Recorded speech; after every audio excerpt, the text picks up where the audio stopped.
La historia de España, mucho que celebrar.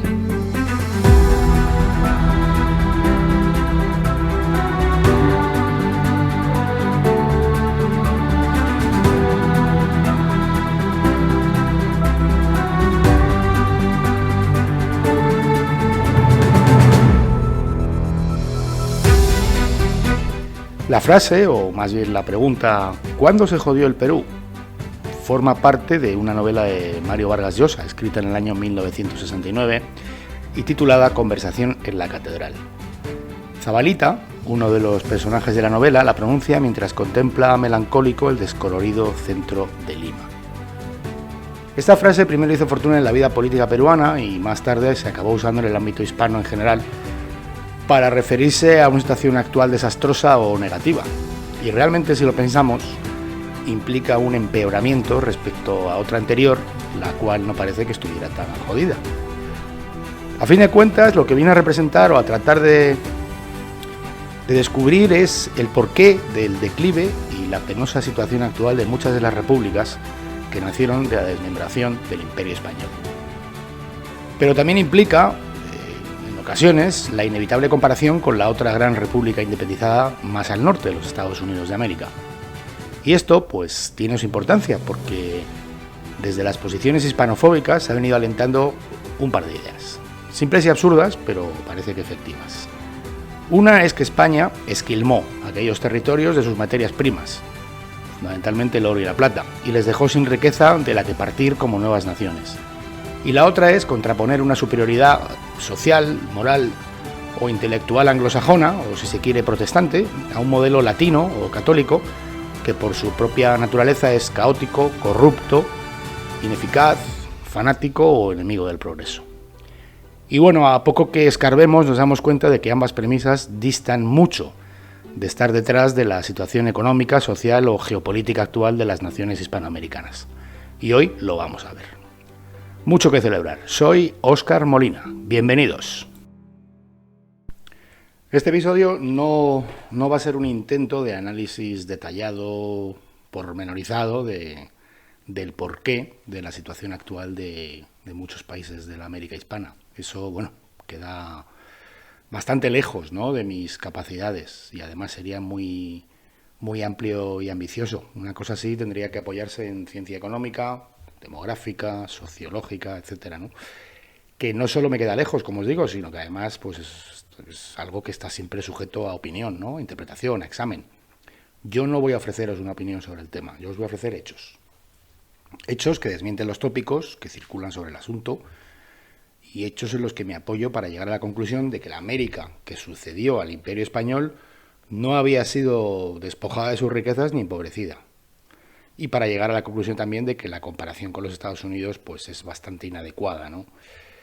Y para apreciar también que a pesar de que hablamos de hace ya más de 200 años, ¿no?, que aquellas repúblicas consiguieron su independencia, pues los comienzos y sobre todo las decisiones que tomaron sus nuevos dirigentes no ayudaron precisamente a su desarrollo. Porque, bueno, no se puede afirmar con rotundidad, ni yo voy a afirmar con rotundidad, que aquellos comienzos fueran los que motivaron la frase de Zabalita. Pero seguro que no ayudaron al proceso de convertir a estos países en repúblicas competitivas y de bienestar. Si miramos en primer lugar a cómo quedaba América tras la caída del Imperio Español, pues a poco que escarbemos en datos económicos nos damos cuenta de que los virreinatos tenían un Producto Interior Bruto, una riqueza en general bastante notable. Una riqueza equiparable y en muchas ocasiones superior a las naciones desarrolladas de su entorno e incluso a muchas naciones de Europa. Ya os expliqué el otro día que la producción de la América hispana era notable y además su comercio, tanto el comercio exterior como el comercio interior, pues era muy pujante, ¿no? Porque aparte de manufacturas y de muchísimas materias primas, pues la América hispana contaba con infraestructuras que no se encontraban en todas partes del mundo. Os hablo de caminos, de puertos, de astilleros, etcétera. Es verdad, porque también es verdad que la revolución industrial tardó en llegar. Pero bueno, esto tiene una razón, una explicación bastante sencilla, ¿no? Es que tampoco había empezado de una manera determinante en España, esa revolución industrial, debido fundamentalmente a que no nació en España, pero también a que los inicios del siglo XIX en España son bastante convulsos, ¿no? Me refiero a la guerra de independencia, a las guerras napoleónicas, no eran precisamente el marco adecuado para iniciar un cambio de este tipo, ¿no? Pero vamos, al final es razonable pensar que, al igual que en España, tarde esa revolución industrial habría llegado a aquellos territorios si hubieran permanecido en la órbita del imperio. Con la ventaja, además, de lo que os he dicho, ¿no? Las infraestructuras que había y bueno, la gran cantidad de población que vivía en algunos sitios, ¿no? A todo esto hay que unirle el hecho de que todos aquellos territorios se manejaban en una moneda común, con las ventajas que tiene eso, ¿no? Que por entonces además era una divisa global, era una divisa aceptada en todo el mundo, y yo incluso diría que la divisa más importante del momento, que era el real de A8 español. En el ámbito educativo, por hablar de otra cosa, pues no había ningún país de la zona, y otra vez muy pocos de Europa, que pudieran competir en cuanto a universidades con la América hispana, por cantidad pero también por calidad, ¿eh? Hablo de universidades, centro de estudio, instituciones de formación básica para la población en general, etcétera, ¿no? La labor investigadora, por otra parte, resultado de las numerosas expediciones que organizó España en el siglo XVIII, porque, bueno, no sé si sabéis que España es el país que más expediciones científicas organiza en el siglo XVIII. Esta labor investigadora, digo, pues también había dado sus frutos allí, ¿no? Con estudios mineros, taxonómicos, marinos, antropológicos, geográficos. Y bueno, por citar algo que creo que es importante, pues en materia minera los avances eran muy notables, ¿eh? Y no me refiero al oro y la plata, me refiero a la extracción y el tratamiento de otros minerales como el platino o el wolframio, cuya industria en aquel momento era absolutamente innovadora. Y bueno, todo esto les daba una ventaja tecnológica en algunos campos, ciertamente. Tenían, además, aquellos virreinatos, un sistema que podríamos asimilar a lo que hoy son los fondos de cohesión de la Unión Europea. Un sistema a través del cual los virreinatos más ricos transferían fondos a los que eran menos ricos, a los que no lo eran tanto. Y bueno, esto obviamente al dividirse por países, pues acabó, ¿no? Con las independencias este tema de la solidaridad interterritorial terminó. Tenían también pues una estructura administrativa, burocrática, que ya estaba absolutamente establecida. Se podía modificar a conveniencia, lógicamente, pero no había que crearla de cero. Y tenían exactamente la misma consideración, ya hemos hablado de esto, a todos los efectos que cualquier otro territorio español. Esto ya viene de mucho antes, pero la Constitución del año 1812, la primera Constitución española, la llamada PEPA, hablaba de españoles de ambos hemisferios y además lo llevaba a la práctica, ¿no? Porque en las cámaras de representantes existían asientos para diputados que representaran a esos virreinatos. Incluso hubo un vicepresidente de aquellas Cortes, uno de ellos, que se llamó Ramón Power y Giralt, que era puertorriqueño. Definitiva, aquellos virreinatos seguramente no estaban a la cabeza del mundo, pero desde luego no estaban descalzos, para nada. Y tenían potencial y capacidad para competir con cualquiera. Aquellas tierras no habían sido empobrecidas por España, por supuesto que no. España se había dejado en una situación más que aceptable, mucho más que aceptable. Por supuesto, a efectos de competir infinitamente mejor que cuando llegó. Y a la altura de desenvolverse pues con holgura en el mundo al que se iban a incorporar. Y en relación a esto me voy a parar en el tema del oro y de la plata. El tema del oro y de la plata es bastante, iba a decir cansino, pero bueno, vamos a dejarlo en recurrente. El tópico viene a decir que el expolio, y en algún caso he llegado a leer el agotamiento de estos dos minerales por parte de España, dejó a América en una situación menesterosa o de ruina. Y bueno, pues yo creo que merece la pena hacer una estimación o una valoración de cuánto oro y cuánta plata se quedó España. Quiero decir, de todo el oro y la plata que se extraía de las minas de los virreinatos, ¿cuánto llegó a la España peninsular? Y para enmarcar un poco esto, lo primero a lo que hay que mirar es al sistema fiscal o recaudatorio de la corona española durante todos los años en los que duró el imperio, en el que hay una institución que se llama el Quinto Real. El Quinto Real venía a significar que de todo el beneficio que se obtuviera por razón de un negocio o una explotación, había que entregar a la corona una quinta parte, un 20%. Y ese quinto real es el sistema al que estaban sometidos, pues sometida a la minería y los metales preciosos que se extraían de América. Es decir, que podemos pensar, atendiendo a la legislación y atendiendo a la costumbre recaudatoria, que un quinto correspondía a la corona y vendría a España y 4/5 se quedarían en América. Pero seguramente ni siquiera eso, porque también hay que tener en cuenta que la corona española en América tendría gastos para atender a toda la labor administrativa o burocrática, con lo cual, en principio un quinto, y a eso habría que restarle todavía otro poco más. Hay un autor, un historiador estadounidense que se llama Earl Hamilton, que es autor de un libro llamado El Tesoro Americano y la Revolución de los Precios en España. Lo que hace Earl Hamilton es tomar los datos del Archivo de Indias, de la Casa de Concertación de Sevilla, y calcular cuánto oro y cuánta plata vino a España entre los años 1503 y 1660. Y coge este periodo porque realmente a él, más que cuánto llegó, lo que le interesa, como dice el título del libro, es el estudio de la evolución de los precios. Pero vamos, de cualquier manera, entre 1503 y 1660, pues viene a ser aproximadamente la mitad del tiempo de lo que duró la dominación española en América. Y los datos son que entre esos 2 años, en esos 157 años, se trajeron a España 185.000 kilos de oro y 16.000 toneladas de plata. Vamos a hacer números y vamos a hacerlos generosos. Vamos a poner que en la mitad restante del tiempo que duró el imperio, y atendiendo a las mejoras también de los procedimientos mineros, de la capacidad de transporte, pues se aumentaron esas cantidades en un 50%, ¿no? Que ya es decir. Pero bueno, sí, venga, un 50%. Llegaríamos a la conclusión de que el total sería de 463.000 kilos de oro y 40.000 toneladas de plata. Bueno, a mí me parece que son números que cuadran, porque, a ver, los barcos de aquella época tampoco es que fueran los superpetroleros de hoy, ¿no?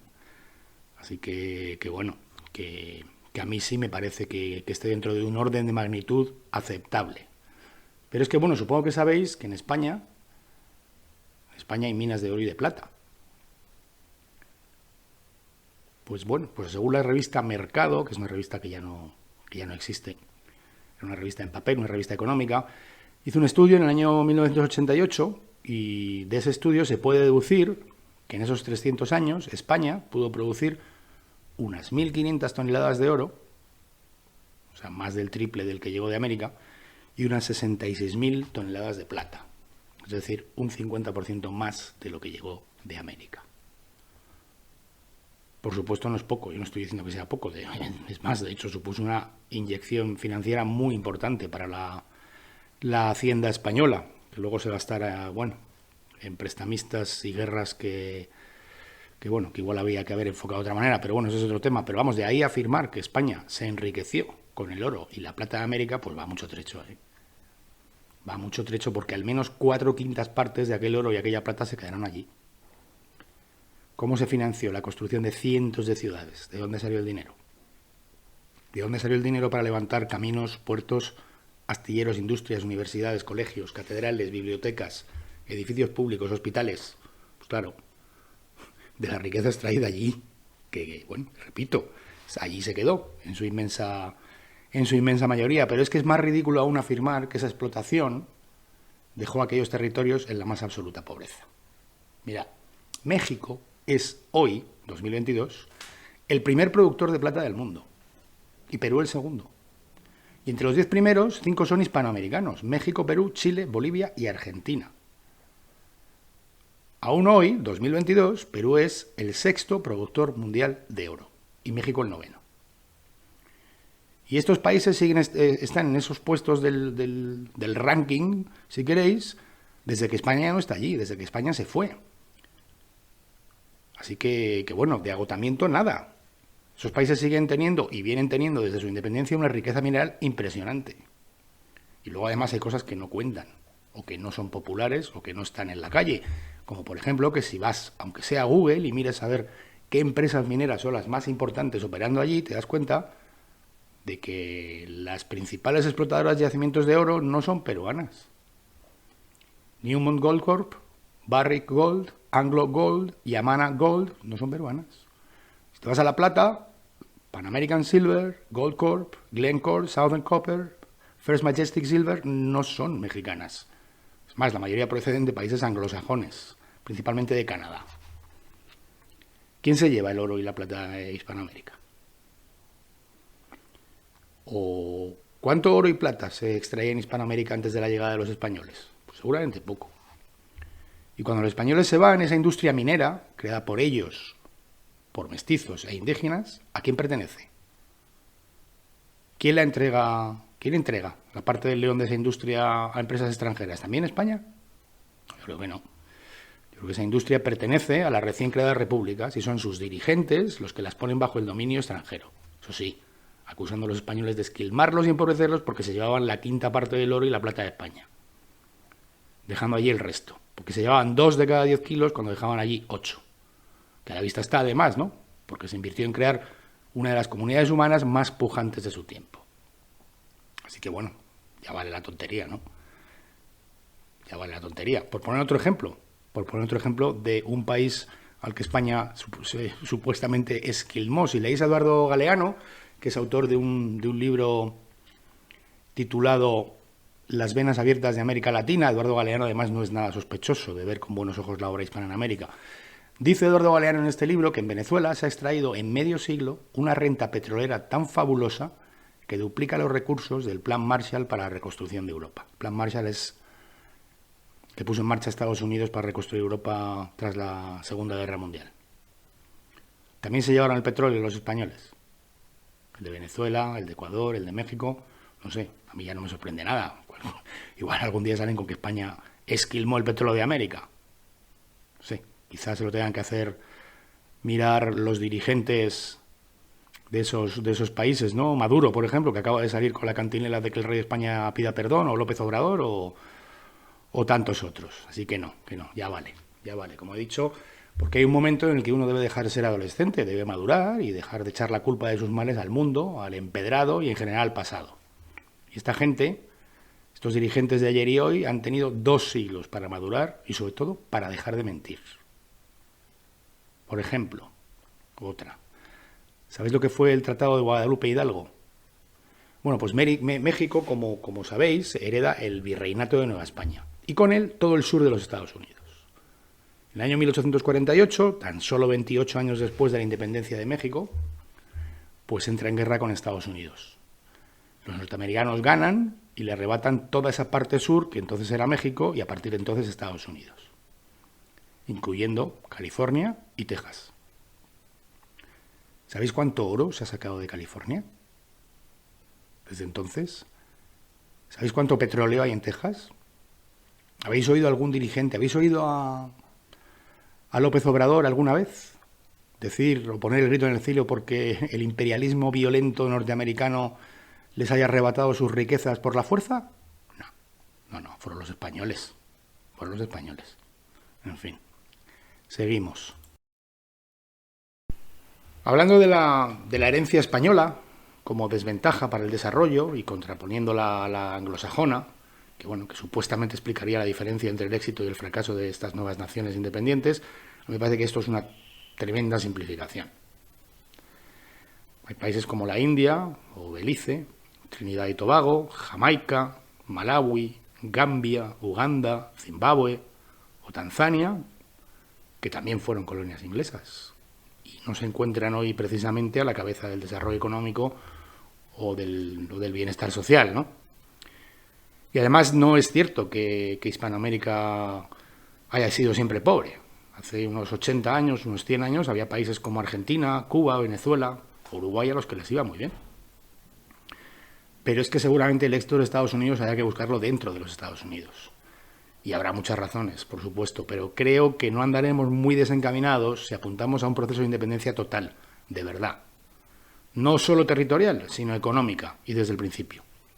Y esta independencia económica no ocurrió con la América hispana. Ya os he comentado al principio que merece la pena ver cómo se llevaron a cabo esos procesos de independencia.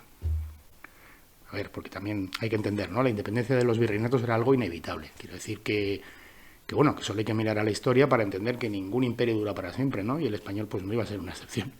Era cuestión de tiempo, como ha ocurrido siempre, desde que hay imperios.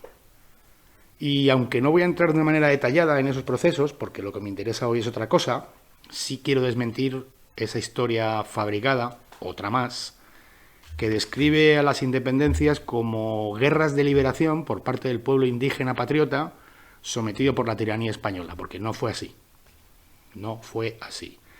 No es ya que muchos o la mayoría de los indígenas lucharan del lado del rey de España.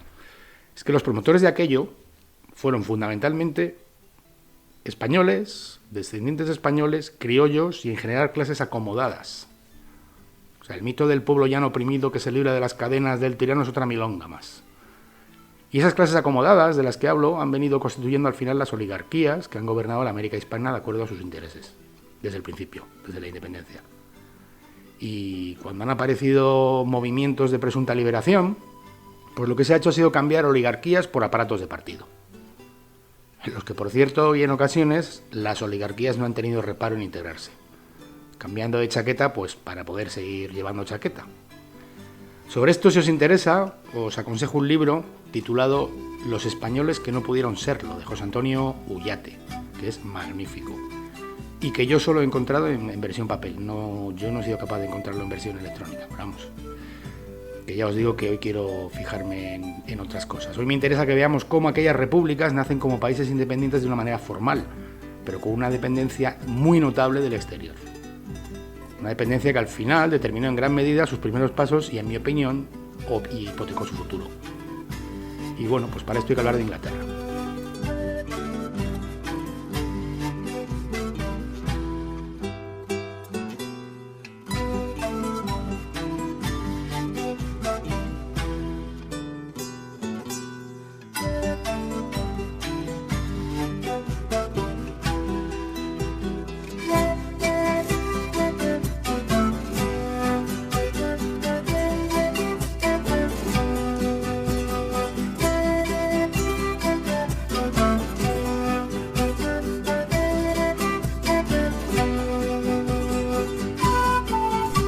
Inglaterra siempre había ambicionado las tierras y los recursos de la América hispana. Esto no es nuevo, ¿no? Esto fue siempre así. Y su actuación se vio modulada por sus capacidades, es decir, por sus posibilidades bélicas frente a España. Por eso, al principio, siglos XVI y XVII, pues sus operaciones se limitan a molestar. Tratar de estorbar a la flota de Indias o acciones de corsario como las que llevaba a cabo el pirata Francis Drake, ese incompetente marino cuya leyenda es infinitamente más grande que sus logros o su capacidad profesional. Vamos, si fuera futbolista, hoy los comentaristas dirían aquello de que está sobrevalorado. Pero bueno, conforme Inglaterra se va yendo más fuerte, más en condiciones de medirse a España, la intensidad y, si queréis, el descaro de sus ataques empieza a ser mayor. Si en el siglo XVIII inicia y pierde la Guerra del Asiento, también llamada la Guerra de la Oreja de Jenkins. Esta es la guerra en la que se enmarca la famosa victoria de Blas de Lezo en Cartagena de Indias. O, por ejemplo, intenta tomar Buenos Aires 2 veces, en 1806 y 1807, fracasando también en ambas. Fracasando como casi siempre que Inglaterra ha medido sus armas con España, porque, bueno, existe entre nosotros, entre los españoles y, por supuesto, entre los británicos, una creencia de que Inglaterra siempre nos derrotaba. Pero bueno, ya os dedicaré un episodio a esto y veréis que no. Que casi la totalidad de las veces que Inglaterra nos hizo la guerra, perdió. Pero vamos, es otro tema este.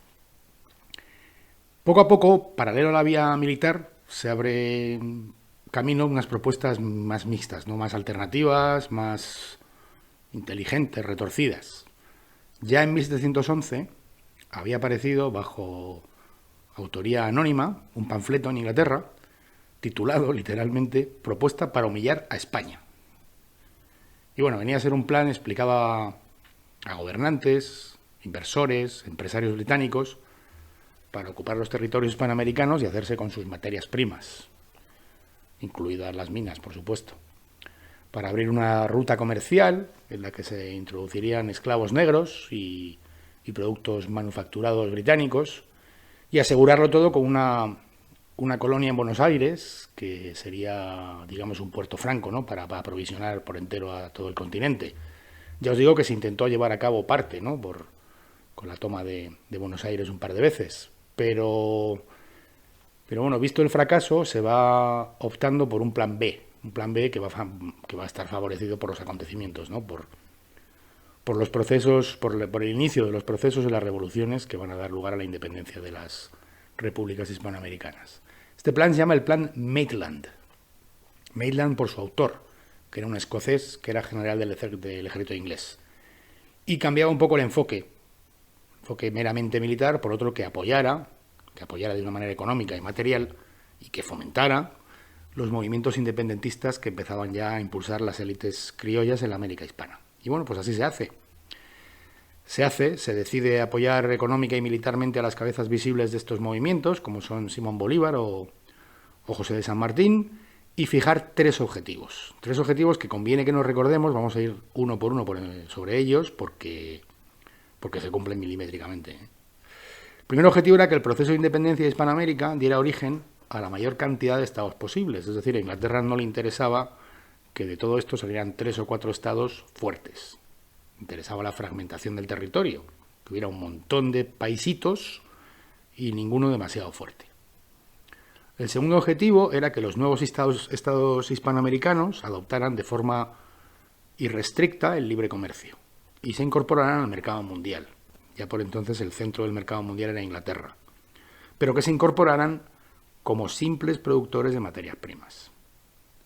Y el tercer objetivo es que cada uno de los nuevos estados se endeudara con la banca inglesa. De esta manera constituir una especie de soga al cuello, ¿no?, que atara a las nuevas repúblicas a la voluntad de Inglaterra. Y como os digo, los tres objetivos se consiguieron. El propio Bolívar, hablando del primer objetivo, de la fragmentación, el propio Bolívar, tras haber conseguido por fin recabar el apoyo británico, le escribe una carta al general Sucre, que era otro libertador, en el año 1823, diciendo que a Inglaterra no le interesa que España mantenga la posesión de Perú en América.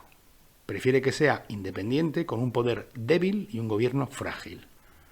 Así que por eso, bajo un pretexto cualquiera, Inglaterra va a apoyar la independencia de Perú. Confesión de parte, amigo Simón. Así, bueno, de los virreinatos españoles van a acabar saliendo inicialmente 16 países. Luego serán más, pero vamos, 16 en principio. Una división que no solamente va a ser debilitadora, sino al final también destructiva. Porque desde las independencias, y solo en el siglo XIX, va a haber en la América hispana un total de 25 guerras, por lo menos. Es verdad que alguna es interna o civil, pero la mayoría entre las naciones recién alumbradas. Algunas con intervención de potencias extranjeras, otras no. Pero vamos, un montón de guerras. Están en la Wikipedia, si las queréis ver. Guerras, en muchas ocasiones, por problemas territoriales o por disputas territoriales. Guerras debilitadoras que al final lo que hacen es más fácil la toma de facto de esas naciones por parte de poderes externos. Es evidente que si aquellos territorios se hubieran segregado, no ya en uno solo, ¿no?, que hubiera sido difícil, pero, por ejemplo, conservando la división de los virreinatos, todos estos conflictos habrían sido menos probables. Pero bueno, ya sabemos lo que pasa cuando los políticos juegan a militares y los militares a políticos. Entre otras cosas, que nadie quiere renunciar a una cuota de poder. Respecto a la entrada del segundo objetivo, la entrada de estos países en el llamado mercado libre, pues hay que decir que de libre nada.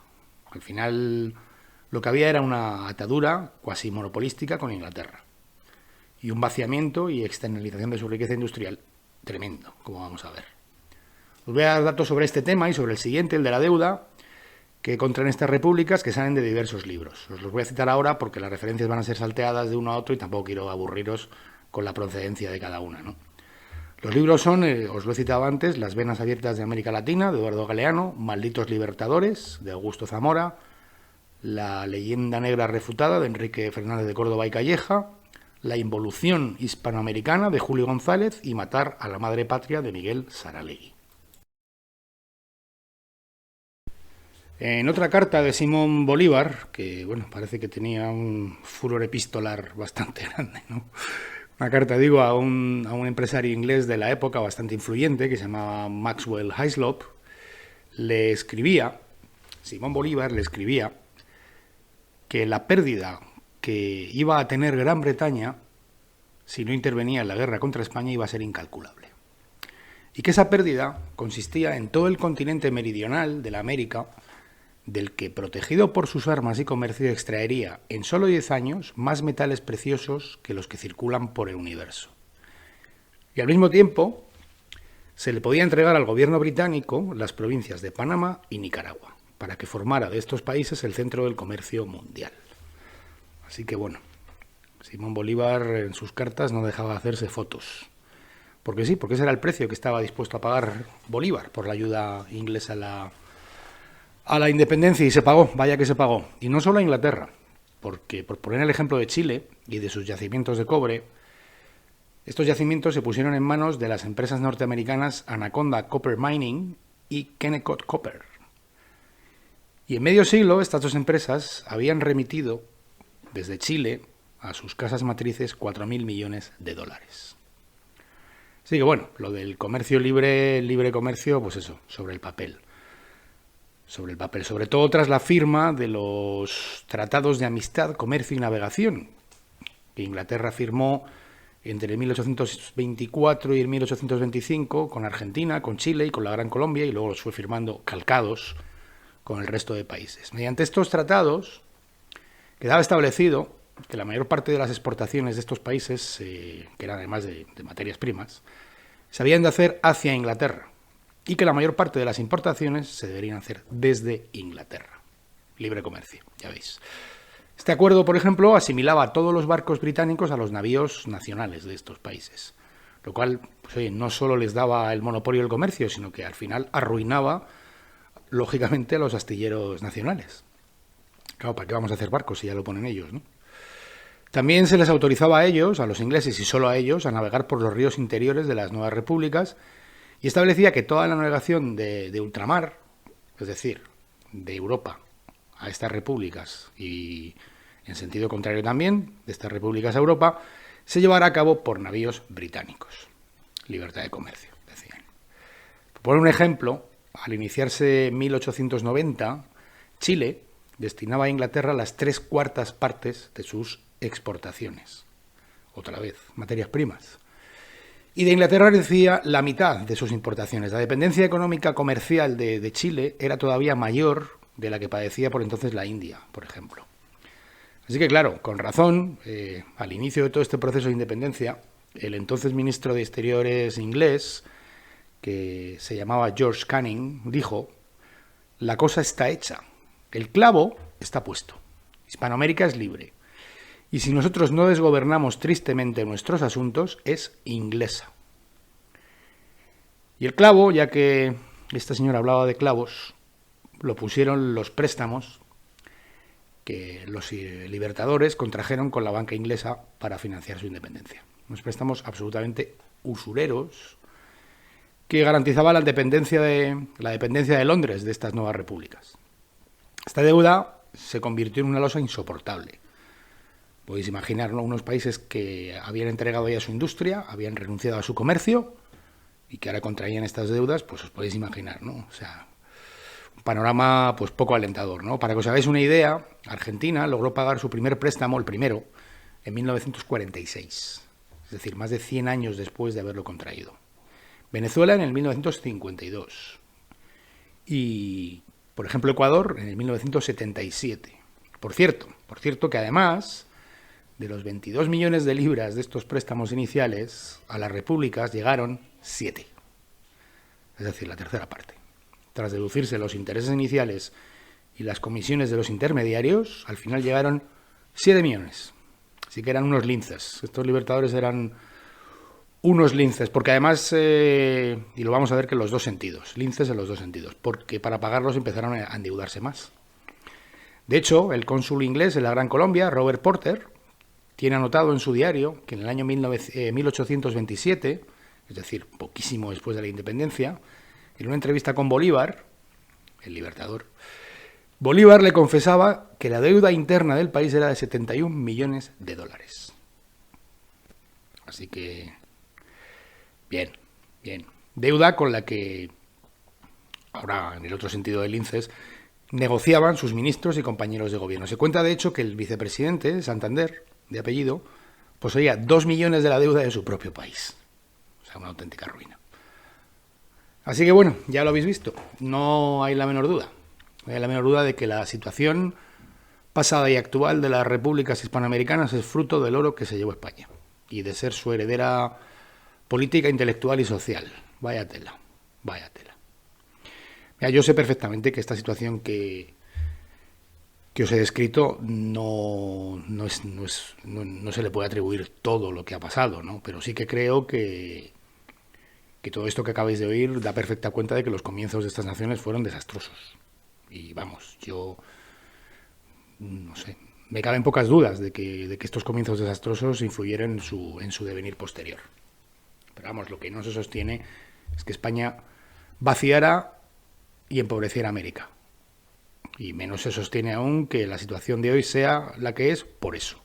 A mí personalmente se me antoja que más bien es muy difícil sacar a flote unas naciones nuevas cuando no poseen el control de su propia economía, de su industria, de su comercio, cuando se enfangan en guerras nada más nacer, cuando se endeudan irresponsable y corruptamente.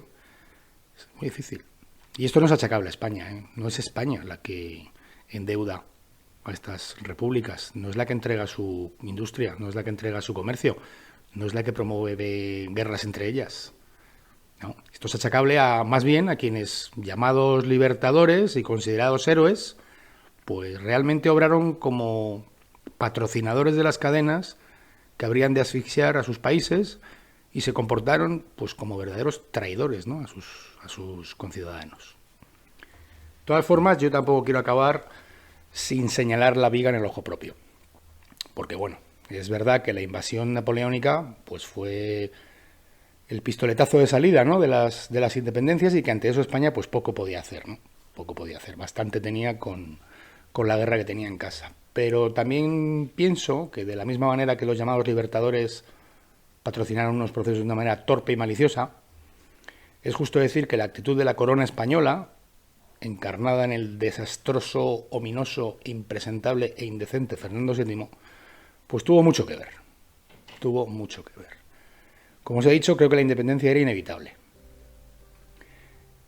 Pero también creo que pudo y debía hacerse de otra manera. Es muy posible que con otra actitud desde la corona española, lo que hubiera ocurrido al final se hubiera parecido más a lo que hubiera sido deseable, ¿no?, y mejor para todos. Mejor para Hispanoamérica, pero también mejor para España.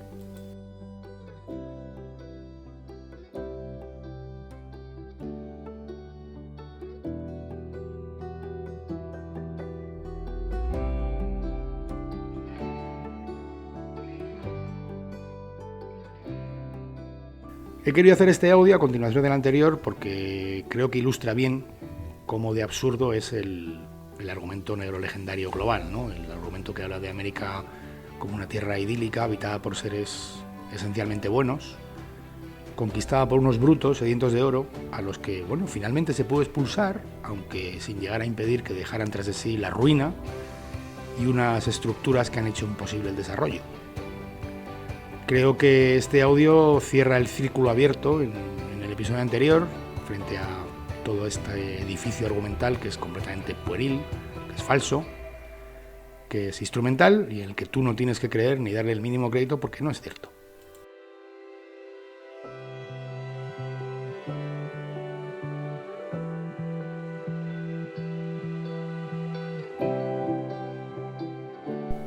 Existe una obra de teatro titulada Guayaquil, que está escrita por el historiador argentino Pacho O'Donnell.